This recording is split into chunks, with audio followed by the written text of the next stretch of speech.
mitä tapahtuu, jos herää vuodesta 1940. Mä en joku 3000 herää siellä, mutta jos joku herää 1940 vuodessa, niin kukaan 2024 vuoden tyyliin vastaisi siitä, kun ei voi käyttää puhelinta. Siis se vaihtaa siitä kukaan kuule ihan liian kauan. Joo.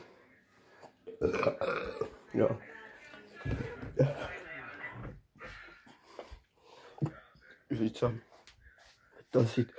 Sä olet siis tammikuun 1. päivästä kello 000. Mut sit se päättää vuoden, mut sit vaan tulee vaan vuosi 1941, eli ei edes sekään outo. Sit sun pitää vaan kehittää joku puhelin, mikä on sit valmis 1946, ja sit sä et enää voita, ja sit se mut yksi on sammustavalla siellä. Mut sä oot sit sama ikäinen, sun ikä ei voi juu. Eli jos mä menen, mä oon sit ihan 15.